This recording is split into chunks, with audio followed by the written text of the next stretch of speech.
There is a family whose name has been whispered in financial circles for more than 2 centuries. A family whose influence stretched across kings, wars, governments, and entire economies. A family that built one of the most powerful financial networks the world has ever seen. Not Silicon Valley billionaires, not oil tycoons, but a banking dynasty that quietly helped shape the modern financial system itself. The Rothschild family. For some people, the name Rothschild represents immense financial genius. For others, it is surrounded by mystery and speculation. Conspiracy theories about the family have circulated for decades, often wildly exaggerated or completely false. But when you separate myth from historical fact, the real story is still extraordinary. Because the Rothschild family truly did become one of the most powerful financial dynasties in world history. To understand how this happened, we have to travel back more than 250 years to a narrow street in Frankfurt, Germany. In the mid-1700s, Frankfurt had a section called the Judengasse, the Jewish ghetto. Jews were forced to live in this confined district and were subject to strict regulations. They could not own farmland, they could not join many professions, and their movement was restricted by law. Life there was crowded, poor, and heavily controlled. It was in this environment, in 1744, that a boy named Mayer Amschel Rothschild was born. His father was a small coin dealer who traded rare coins and antiques with wealthy collectors. When Mayer was young, he began learning the same trade. Rare coins were valuable to European nobles because they symbolized prestige, history, and wealth. But Mayer Rothschild quickly realized something that most merchants overlooked. The coins themselves were not the real opportunity. The real opportunity was access to the wealthy collectors buying them. These collectors were princes, aristocrats, and powerful political figures. And Mayer understood something fundamental about money and power. If you want influence, you need relationships with people who control wealth and government.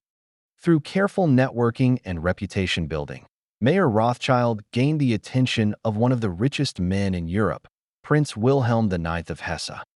Prince Wilhelm controlled enormous wealth, partly due to mercenary payments from European wars. Mayer Rothschild eventually became one of his financial agents, managing investments and handling financial transactions. This was the turning point. Mayer Rothschild now had access to elite financial circles. But what he did next was even more important. He created a strategy that would become legendary in financial history. He built a family banking empire across Europe. Mayer Rothschild had 5 sons: Amschel, Salomon, Nathan, Karl, and James. Instead of keeping them all in Frankfurt, he sent each son to a different financial capital of Europe. Amschel stayed in Frankfurt to manage the original bank. Salomon went to Vienna. Nathan moved to London. Karl went to Naples. James established operations in Paris. This was a revolutionary idea. In the early 1800s, banking was mostly local. Banks rarely operated internationally. Communication between countries was slow and unreliable. But the Rothschild brothers created a network that connected the most powerful financial centers in Europe: London, Paris, Vienna, Naples, Frankfurt. Each branch was run by a family member who trusted the others completely. This meant money, information, and credit could move across borders faster than any other banking system at the time. But the Rothschilds added another crucial advantage: information. They built one of the fastest private communication networks in Europe. Using couriers, ships, and private messengers, they could receive news about political events, financial markets, and military developments days before governments or competitors. In the world of finance, timing is everything. If you know what is happening before everyone else, you can position your investments accordingly. And this advantage helped the Rothschilds grow incredibly powerful. One of the most famous moments connected to the Rothschild story involves the Battle of Waterloo in 1815. Napoleon Bonaparte had been dominating Europe for years. The final battle between Napoleon and the Allied forces led by the Duke of Wellington would determine the future of the continent. Financial markets across Europe were watching closely. The outcome of the battle would affect government bonds, national stability, and economic confidence. Nathan Rothschild, the brother running the London bank, reportedly received news of Napoleon's defeat before the British government officially announced it. According to historical accounts, Nathan Rothschild arrived at the London Stock Exchange early. Some versions of the story say he initially sold bonds to create the impression that Britain had lost the battle. When the market panicked and prices dropped, he allegedly bought massive quantities of government bonds at extremely low prices. Then the official news arrived. Britain had won. Bond prices skyrocketed. Whether the details of this story are exaggerated or not, historians agree on one thing. The Rothschild network consistently received information faster than their competitors. And in financial markets, information speed can translate directly into profit. By the mid-1800s, the Rothschild family had become the dominant financial power in Europe. Their banks financed governments across the continent. They issued massive government bonds that funded wars, infrastructure projects, and economic expansion. They financed railroads that connected entire countries. They invested in mining companies, canals, industrial projects, and international trade. The Rothschild banks were not simply lenders. They became trusted advisors to monarchs and governments. If a country needed to raise money for a major project, the Rothschild family often arranged the financing. At one point in the 19th century, the Rothschild network was considered the largest private financial organization in the world. Some historians even describe them as the unofficial central bankers of Europe. But the family also operated with remarkable discipline. They often married within extended family circles to keep wealth consolidated. They maintained strict secrecy around financial operations, and they built their reputation on reliability. If the Rothschild Bank promised financing for a government project, investors believed them. That trust became one of their most valuable assets. However, the world of finance was beginning to change. By the late 1800s, a new economic power was rising: the United States. American industrialists were creating enormous fortunes through railroads, oil, steel, and manufacturing. Names like Rockefeller, Carnegie, and J.P. Morgan were becoming dominant forces in global finance. These American tycoons operated on a scale that rivaled the old European banking dynasties.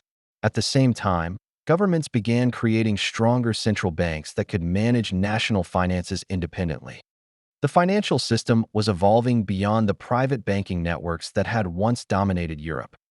Then came the biggest disruptions of all: the two world wars. World War I devastated Europe economically and politically. Monarchies collapsed, borders changed, and financial systems were restructured. Several Rothschild banking branches were forced to close or reduce their operations. World War II created even greater challenges. The rise of Nazi Germany and the occupation of many European countries forced Jewish banking families, including the Rothschilds, to flee or relocate. Assets were seized. Operations were disrupted. The financial world was changing dramatically.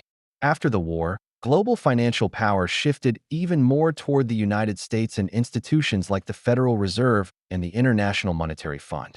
The era of family-controlled banking dynasties was fading.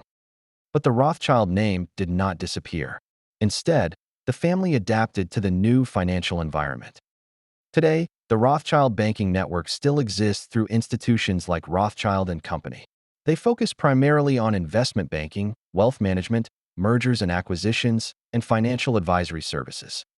While they no longer dominate global finance the way they did in the 1800s, they remain a respected financial institution with operations across multiple continents. Perhaps the most important legacy of the Rothschild family is not simply their wealth.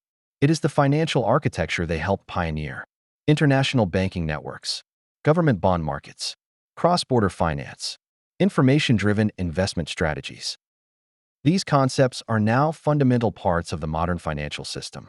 Long before the internet, long before modern investment banks, and long before global financial markets operated in real time, the Rothschild family built a system that connected money across nations. From a cramped ghetto in Frankfurt to the financial capitals of Europe, they created a dynasty that influenced governments, shaped economic history, and helped lay the foundation of global finance. Their story reminds us that the history of money is not just about coins, banks, or markets. It is about people, visionaries who understand how power, information, and opportunity intersect. And sometimes, the most powerful forces shaping history operate quietly behind the scenes. The Rothschild family did not conquer nations with armies. They did something far more powerful. They mastered the flow of money. And in doing so, they changed the financial world forever.